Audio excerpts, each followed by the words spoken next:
Ooey, ooey, ooh, gearhead. Do I got a doozy for you today? Hey, so check this out. When people think of Harley-Davidson, of course, they usually picture the big touring rigs, obviously the street glides and the road glides. They get all the glory and all the massive marketing budgets. Why not?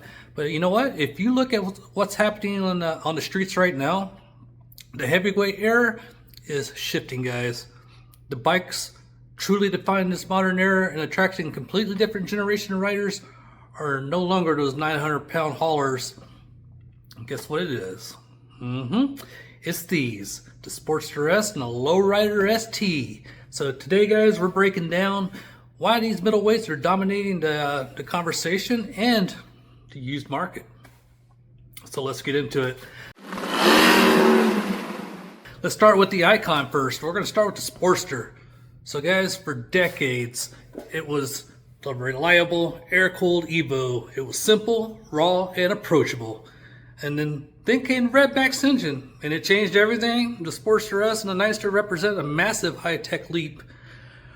Guys, we're talking about liquid cooling, ride mods, and power delivery that feels more like a naked sport bike than a traditional cruiser. So, at first it was controversial. Obviously, the purists out there hated losing that potato sound, but you can't argue with the performance, obviously, because it's transformed the Sportster from a beginner bike into a genuine high-performance machine. Then there's the LowRiderS, guys.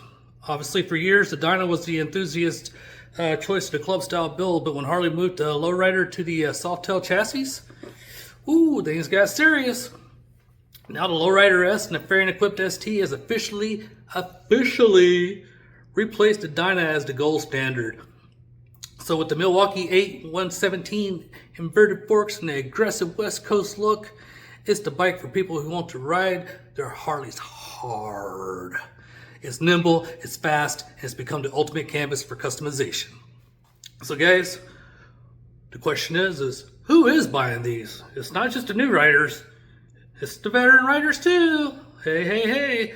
So you veteran riders out there who are tired of wrestling the 900-pound bagger through the canyons, guess what? It's the power to weight crowd. When you realize that a 121 horsepower Sportster S weighs half as much as a limited, the fun factor isn't even a contest. These bikes are for the riders who prioritize their flickability and stoplight to stoplight speed over massive floorboards and infotainment systems.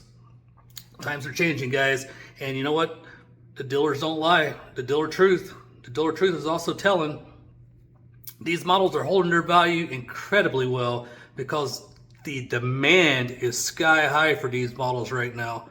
So, guys, tell me which one wins. If you want a tech heavy future, it's the Sportster S. If you want the ultimate enthusiastic platform, it's the LowRider.